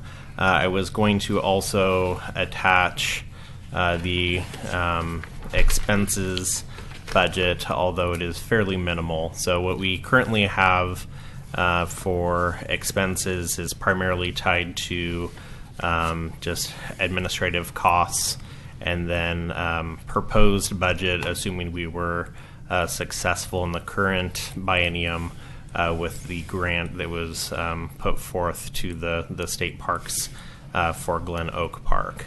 Beyond that, in the current budget, there's nothing really dedicated to use the SDC funds. I'm sorry, I should also state, in addition to the Willamette Falls Legacy Project piece, we have about $450,000, which is committed to that project using SDC funds. So the main point of consideration, and this was brought forth in a conversation that I had with Sean at one point, and then again with the general group at the last meeting, was to really look at our SDCs as a resource and what we should be prioritizing using those funds moving forward. I know that we were all hoping that we would have been successful in the last state parks grant opportunity, and some of the talk when we were not successful in looking at next steps was where are we if we are again not successful in this grant opportunity for Glen Oak, and then what should we be using these SDCs moving forward for in the next biennium. So what you have in front of you is on the left-hand columns, you'll see the 2016 and 17 budgets, and then the 16-17 current biennium. So those were again funds in the current operating budget as resources. You can see the actuals in 16 and 17 in the next two columns, and then 17 expected through the end of the year. So we are anticipating, last year we saw $648,000 come in through SDCs, and we're anticipating to be around $620,000 for SDCs in the current year. Going into the proposed budget for the next biennium, we're anticipating right around $600,000 for both 2018 and 2019, or $1.2 million for that biennium budget. So knowing that and looking at the line item at the bottom, which is the ongoing budget, current in hand, I guess, budget, looking at expected through the end of the year, we should be at $4.5 million in SDCs available. And then moving forward into the next biennium, again, assuming that we are not spending at this point, we're looking at $5.6 million. So The SDC budget, again, can only be used for expansion of services. New development cannot be used for rehabilitating current facilities. It's a growth-related fund. And so the previous PRAC committees have dedicated as a priority, again, the Glen Oak property. But we might want to look as a group to what should we be using these funds for? If it, in previous years have been used for land acquisition, to land bank so that we have property available at a lower cost once we're, at a point where we can develop properties. Also, again, can be used for developing those properties once we do have them in hand, such as the Glen Oak and Filbert Run parks. But that I will open it up for conversation and questions if there are any.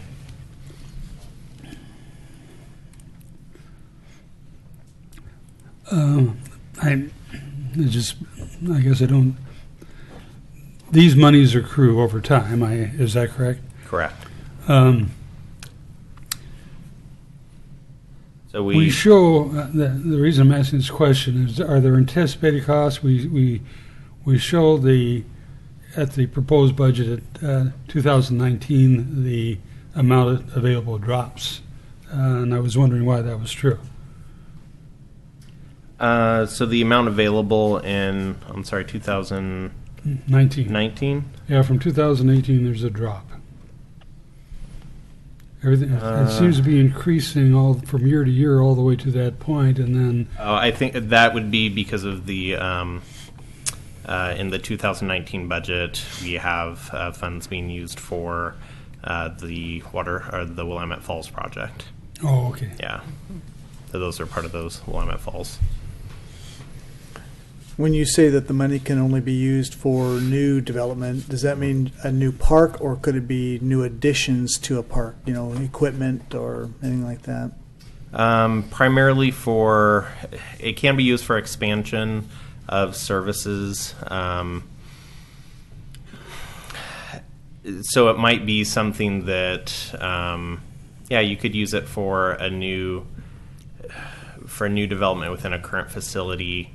One example might be adding lighting so that you can expand the hours of operation at a facility. SDCs can also be used to for planning for new development. So the planning costs for Glen Oak and Filbert Run SDCs were used for that purpose. Okay. There are some nuances with adding additional pieces for increased capacity. So that's the hesitation that that we have with that. So primarily for us, we have not gotten to a point where we've had to consider that beyond expansion into new areas of the city where we're seeing development. And I guess I just wanted to clarify, so system development would be, water, sewage, roads, lighting, that kind of thing? Yeah. Not playground equipment?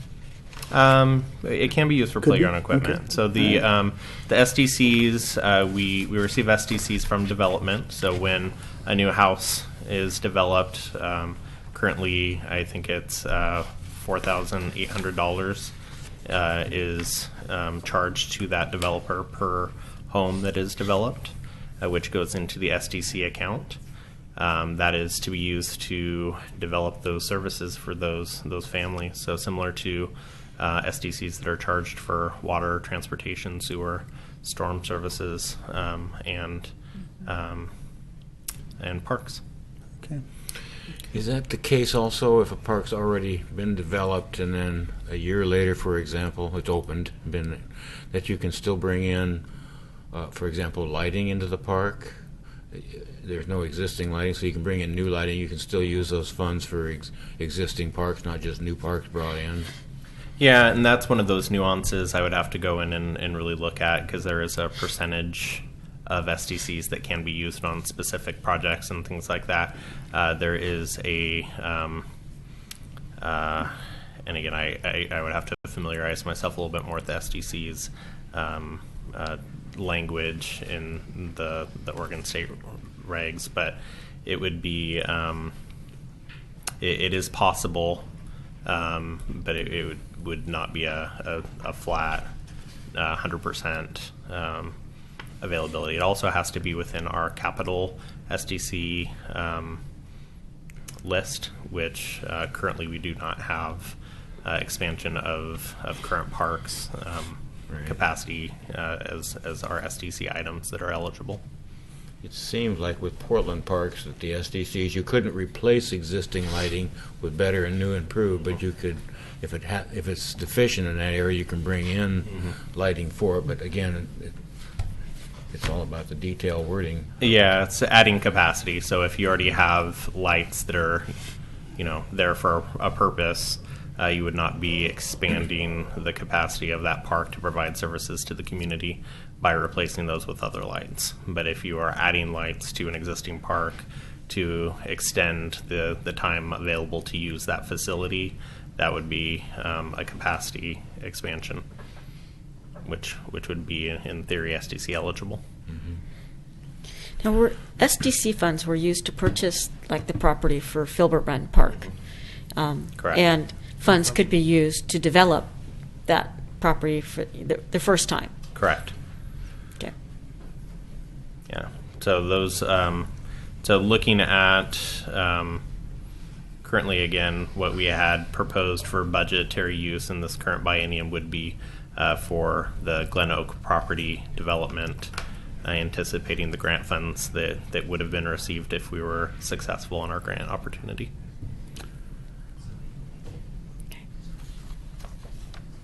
Mike, you're over here working on something. I can see your brain working. My brain is working too. All right. Even though I don't have a pen. I don't have anything to add right now. For a bit, I'd like to come back to Filbert Park.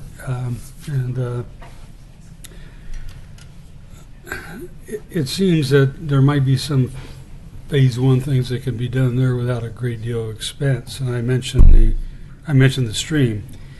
I also noticed, I had noticed it before until a couple weeks ago. There's a loop called Hummingbird Loop that connects various houses there to another street, and there's actually a public access, concrete public access coming through that subdivision, but ends at the park. Oh yeah, yep. There was a big drop off that pavement down into the park itself. Some of us older people might be concerned about that particular thing, but I am thinking whether there's some effort that can be done in terms of moving soils and so forth to deal with some of the issues dealing with that stormwater movement, and perhaps create a little larger area where the waters can spread out during heavy events, and perhaps some of that soil be moved to an upper portion there and bring that ground level to the height of that public access. So it's just a thought, and whether it can be done with a whole lot of expense. I understand we're paying a lot of attention to the Glen Oak, but there might be some things that can be done in Filbert Run that address some of the issues that are already there that might not be all that expensive, and perhaps could be used as a dual purpose in the process. Mm-hmm. Yeah.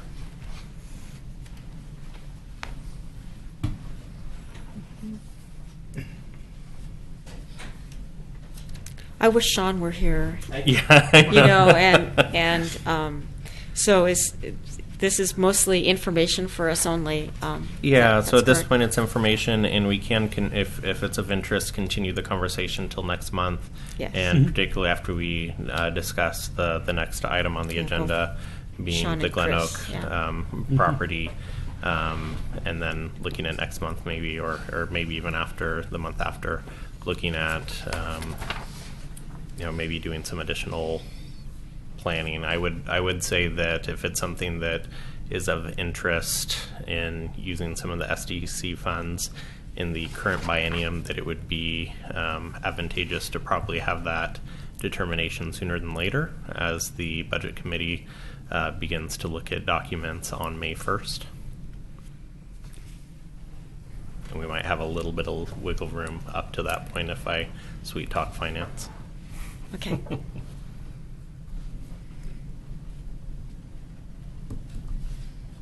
Hearing no other comments on that, do we want to move on to 6G? Yeah. You know, or are we doing, yeah. So Glen Oak Park grant discussion. What you had in your packet were a couple of items in relation to Glen Oak Park. You had the master plan document in addition to the phase 1 and overall development conceptual plan for Glen Oak Park. So that was the document that was used on the 2016 grant cycle through Oregon State Parks to determine phase 1, phase 2. As I discussed at the last month's meeting, we're in the process of reapplying for a grant through Oregon State Parks and developing using the information that was provided to us, which was also included in your packet by the panel that graded our proposal in addition to the other proposals statewide. As you can see in that document, it wasn't very lengthy. There wasn't a lot of information to go off of. I will say that some of the points that were noted on there, as far as having, maybe not having as much support with letter writing as we might be able to put together going into this next budgetary cycle for this grant opportunity, as well as looking at maybe adjusting the proposal slightly for phase development of that property to include more of the SCORP criteria in matching the state priorities more closely with the site priorities, although they were pretty closely tied in the original document. And sometimes when you're applying for grant funds, it just happens that there are other projects that are just a little bit more closely aligned with those opportunities. So we're hopeful that we will be successful. I guess my request to this group would be that that we have some support moving forward through motion. This will be going forward to the City Commission for the grant application on the 15th of March to receive from them. It is a consent agenda item. It is being supported by the city manager and was supported by commission last year when we went forward with it. I would assume that there would be no issue, which is again why it was on the consent agenda. But my request to this body would be that you also allow the board chair or the committee chair to write a letter of support for this grant proposal. And then again, if you have additional items that you think would be of priority as we go into developing, one of the things that I've asked the landscape architect that's working with me on developing the grant proposal is that we look at maybe prioritizing in the phase 1 development the pickleball courts and the skate pad area in order to show recreational opportunities for a wider variety of users, and then again receiving support letters from the pickleball group, which has been very active in our community as of late. My recollection is that the phase 1 piece dealt more with the east. I'll get this right. The southern part of the park, is that right? The northern side of the park and the eastern side of the park, mostly. I guess the eastern side of the park. So the southern side is the Glen Oak Park. Glen Oak Road side, which in phase 1 would not include the parking or trail development in the natural resource area within that within the park, as well as the sidewalks along Glen Oak. But the phase 1 would include sidewalks along High School Street, I believe is the name of the street, on the eastern edge of the property. Okay. It did involve the wetlands, or it did? It involved some initial work on the wetlands, but not a full development of that area.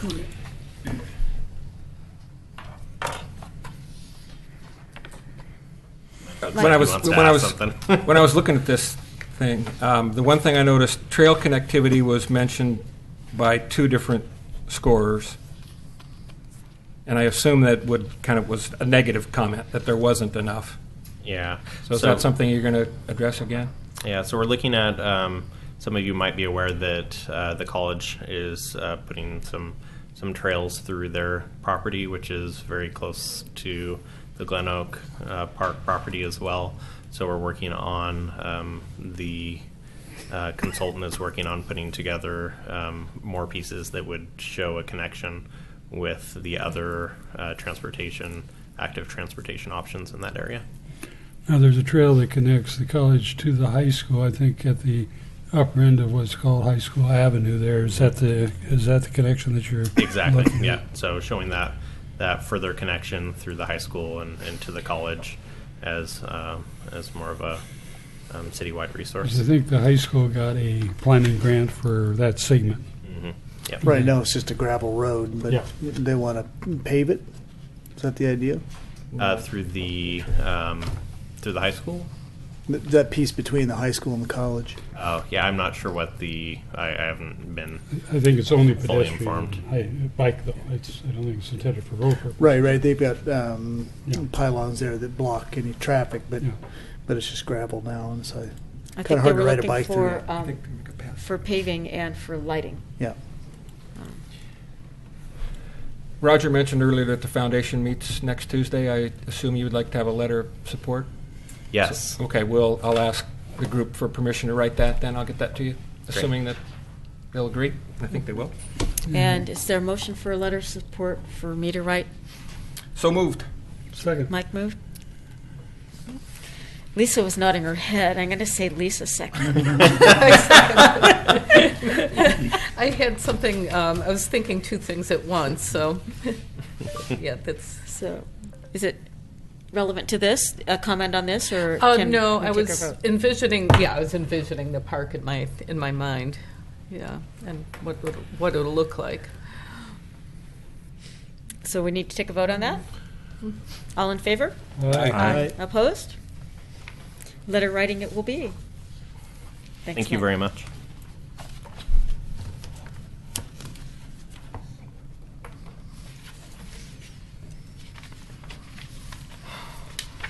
Any other general business in the next 10 minutes?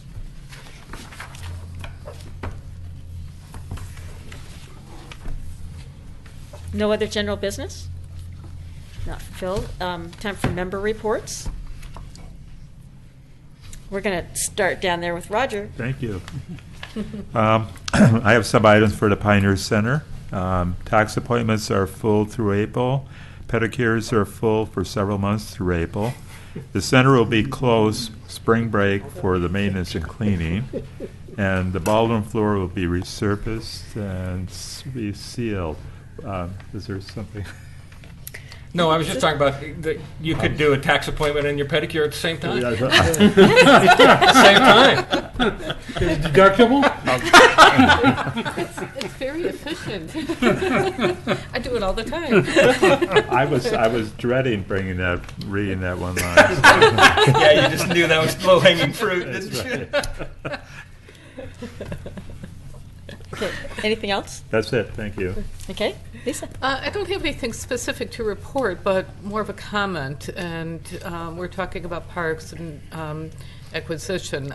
My ears perked up when I heard acquisition and SDC funds. There has been a comment or a concern in Park Place with the new development. There's several pocket developments going on. These have been green-lighted. There is currently one that's on the Planning Commission agenda for review and approval. The comments already being spoken by the current residents who have been residents for quite some time on the eastern side of Holcomb is there is no park. And it seems to be becoming more and more of a major concern to them, not only for safety issues, but also livability. So I wanted to just put that out there about Park Place. We do have the neighborhood park, which it's always been a great place for me since I live on that side of Holcomb. But for the neighbors on the other side, I'd like to at least bring it up to the team here, the PRAC team, to think about that in the future for any possibility if there'd be any opportunity to have a park in that area. Could I request that you bring forward the 3 master plans, one for Park Place, one for Beaver Creek, and one for South End, because I think those master plans may have included future parks as part of it. But I think it'd be good for us to all take a look at that future plan that's going to occur with those developments. Yeah, we did have planning lined up to come and present the concept plans for those areas, and because of the timing, they asked if they might bump it back a few months. So it is still somewhere in the queue to have planning come and do a presentation on the concept plan areas within Park Place, Beaver Creek, and the South End area. And I would say that I've had conversations with planning on looking at ways to facilitate growth in those areas as it relates to parks and recreation and where we should be lined up as far as the planning process. So again, drinking from a fire hose, coming in new to an organization, I've had to prioritize a little bit, and that is something that is on the radar. You have to work with Fire District Number 1. Yeah, exactly. Yeah. Then we're going to have Mike go next. That's fine. If Lisa, were you If you would finished? accept my second, you can do anything you want to. Denise needs to leave, and I wanted her and Jesse to both hear this, and I'll try to be quick. I had this kind of in my pocket. I can't resist because it was so appropriate to both the Ermatinger House and Buena Vista. Buena Vista. I started reading a book. It's called The Past and Future City, and it's written by Stephanie Meeks. I have an autographed copy. And it is wonderful, and it should be required reading for everybody. The subtitle is How Historic Preservation is Reviving America's Communities. And that's what it's about. And it really came up with those two houses. First off, House Museum, which is basically what the Ermatinger House was. There are more house museums in the United States than there are McDonald's restaurants. So her point is, can all of those be viable? The other thing, the average house museum takes in $8 per year in income per visitor and spends $40 per year per visitor. So how can that be viable? And I can't resist this quote. National Historic Preservation Act was written in 1966. Most of what's in it came from a document called With Heritage So Rich. And Lady Bird Johnson, who has probably had more to do with beautification and historic preservation in the U.S. than just about anybody, wrote the foreword, and it says, in its best sense, preservation does not mean merely setting aside thousands of buildings as museum pieces. It means retaining the culturally valuable structures as useful objects, a home in which human beings live, a building in the service of some commercial or community purpose. And then a quote from a gentleman who's the director of an organization called the San Francisco Heritage. And he says, one of the central tenets of historic preservation is that historic buildings must have an active use, must be valued by people in order to survive and thrive. So if we start talking about programming for the Ermatinger House or the Buena Vista Club, we need to be keeping that in mind. We need to think outside the box a little bit because I think we kind of proved at the Ermatinger House at least that it's pretty tough to have that work as a House Museum. So, and the foundation is meeting next Tuesday night at 8 p.m. at Pioneer Center. You're all welcome to attend, and that's my report. Okay, Blaine. No comment? Bill. I live at the near the elevator. In fact, adjacent to the elevator. So I wanted to tell the public as well as PrAC here tonight that, and even though it is not considered a park, it's under the domain of Public Works. It is a vertical street, but the operation of the elevator has changed.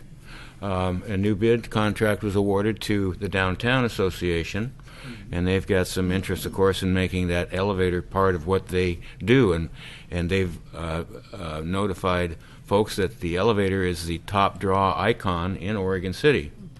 And they're doing it under new management, new elevator operators. They've opened up the elevator inside, and they're going to be more user-friendly with historic background, being able to tell visitors about the area. But it ends at where our park, McLaughlin Promenade Park, stops. And so but the issue I wanted to point out is that, and it's a big one, it's been brought up to Jonathan Stone as well, is that there's no restrooms available in that part of the town. And as many visitors who go through there, I see them expanding every year, whether it's a Tuesday or a Saturday, throughout the year, summer, winter. We need to think about whether it's in the park, near Promenade Park, or whether it's in conjunction with what Public Works do, but we need a restroom in that area for the public. Come back to me finally? I am coming back to thank you, Mr. you. Healy. My fault. I think everybody knows that the Clackamas Community College is going to be involved this summer in restoration of the headwaters of Newell Creek. The Greater Oregon City Watershed Council is partnering with the college to do salvage operations at the site, where we'll be taking amphibian eggs, juveniles, and so forth from the streams, relocating them in some ponds, because heavy equipment is going to go into that particular site, and then come back the next year and bring, we hope, the descendants of the juveniles and eggs that we bring out, return them. Two of the species we're looking at are regarded as what are called sensitive species by the Oregon Department of Fish and Wildlife, the red-legged frog and the northwest salamander. They're very sensitive to things in the urban environment, and the Oregon Department of Fish and Wildlife, in conjunction with the college, had a couple of studies done at that site, and there were literally scores of egg masses of both of those species at the location. So it is a rather important place for habitat. So we'll be involved in that this coming year. And my report is that on Tuesday, March 7th, Metro will be giving a presentation to the Hillendale Neighborhood Association regarding the trails and possibly a toilet on their property in the entrance to Newell Creek Canyon. So everybody's welcome to come, 7 p.m. at Living Hope Church. And also that, on personal note, I did take a tour with Jerry Herman. We walked the promenade, and he pointed out some things, and then we got all the way down to the VFW hall, and there the beautiful sign about the McLaughlin Promenade was tagged. So I took a picture on my little go request for the city, and they said it was taken care of. I didn't go back to make sure, but they responded.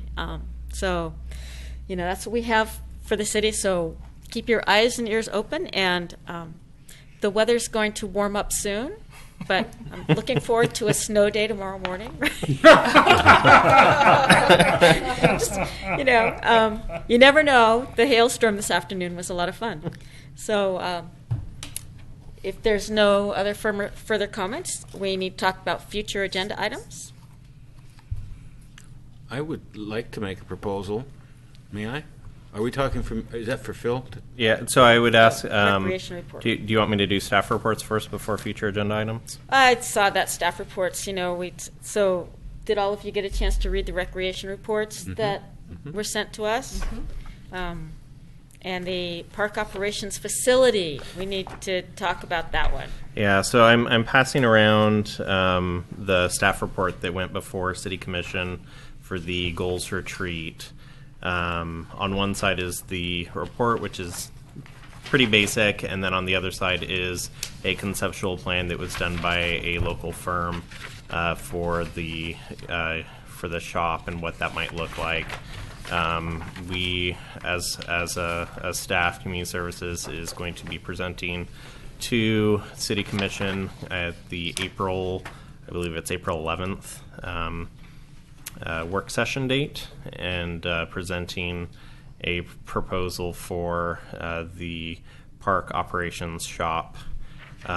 There was consensus at the goals retreat for funds to be dedicated towards putting a new shop on the cemetery property.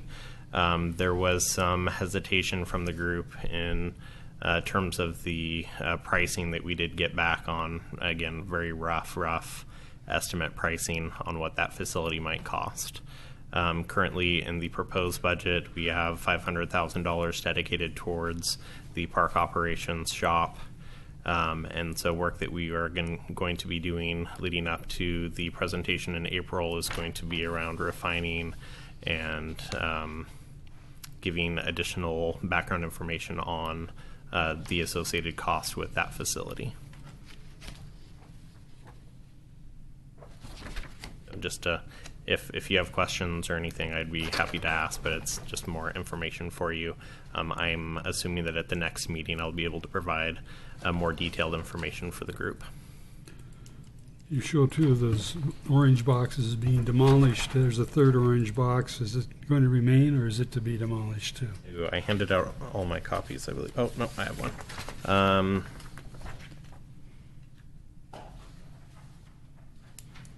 So we have one, two. So the two boxes will be demolished. One of them is the current restroom facility for the public. The other one is the current shop, which is been red tagged. The one in the lower left-hand corner is the current temporary pod that the staff are working out of, which will be removed, obviously, once we have a facility in place. All right. Are they building for the future for larger staffing down the line as the parks hopefully adds more personnel to their demands? Have they made it almost oversized? Are you allowed for expansion on this footprint? It will allow for current staff and some expansion. There are some considerations with just the site configuration.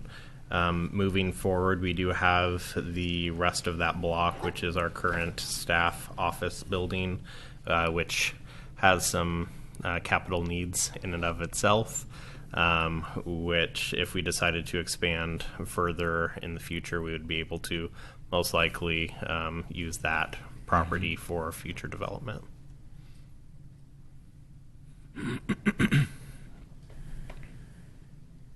Okay, thank you. Yeah, I was so that's looking it for forward to this. I know that this is an important thing because we need to get them out of the trailers. I would agree.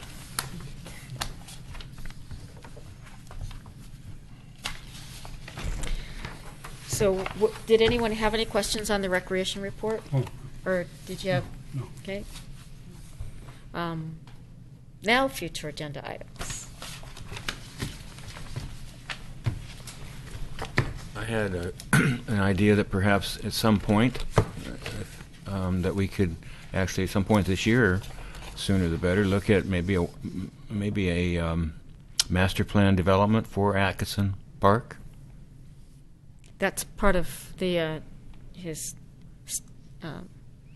what Phil had been saying, right, about the stakeholders thing for Atkinson and. Correct. So we will be doing some work with the stakeholders to look at the But it's also included in here. Right. Thank you, Jesse. So we already have a master It's plan already for it. done back in It 1952. takes a while to get it done. So I would say that there is going to be a public involvement process as far as going forward with a full master plan on that location would be difficult because it is an existing facility where we would have to use general funds to support the planning effort as opposed to SDC funds. And our current general funds is fairly non-existent for planning work. So there would have to be dedicated funds through commission to address that. But it is something that we could definitely look at trying to prioritize in future biennium budgets, or if it is of immediate priority for this group, something that we might be able to look at doing an adjustment once we determine what we are doing with the Buena Vista property. Would it be beneficial for stakeholders to be at budget meetings when they're looking for input about how to propose budgeting for parks, for example? I would say it's always advantageous for the public to be knowledgeable about the budgetary process and to, if they have strong feelings on any particular topic as it relates to the proposed budget. The commission typically takes a lot of input from staff as far as priorities for individual departments. And the individual departments work directly with our advisory groups to make sure that we're keeping in line with the needs of the community. So I know that there's, if there is a groundswell around a particular item, it's something that we can look at addressing. But being that Atkinson Park currently isn't on any of the commission goals or on the goals of PRAC, that it's something that we might want to look at an overall master plan moving forward and sometime in the next couple of years as opposed to prioritizing immediately. But I'm always open to, and there's a possibility that having this public involvement and those meetings, we may not need a master plan. It might just be kind of reviving what's already been there. So taking a look at that. Yeah. Okay. But we will definitely be watching what keeps moving forward and interested to hear how much it's going to cost to turn the electricity back on. Agreed. Okay. A few months ago, we met with Terry from Father's Heart, Chris Wadsworth, and a couple of the commissioners. And we wanted to talk about the homeless situation, and I noticed the comment from Denise about homeless at Atkinson Park. Just wondering if that's a growing problem. I know at the time we met, Chris said that there are some 300, they estimate about 300 homeless here in the, and just wondering, is that an issue with our parks? Is it a growing issue? Is there anything that's being done at the city level? I know there are other people working or concerned about it, but what's being done? It'd be interesting to have an update on something like that. Yeah, we do have the police department lined up to present at the next meeting. Oh, so they should be here to, and I believe it'll be the homeless liaison individual that will be presenting on issues they're seeing within the park system, and if it's of interest to talk from a staff perspective, I can definitely add that as a line item in the general discussion topics, or we can add that as a subset of his presentation. Subset of his presentation. Yeah. Wonderful.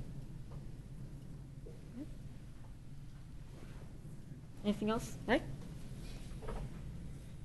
Okay, so you'll let us know. I know that the March agenda was pretty full. Yes. I don't think we've added much to it, but we have how many guest speakers coming now at this point? I think just 2 at this point, Just 2. but Okay.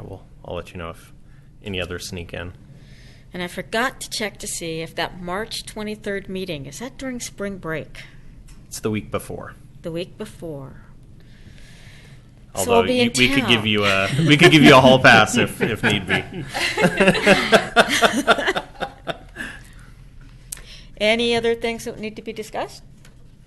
And hearing none, we close the meeting.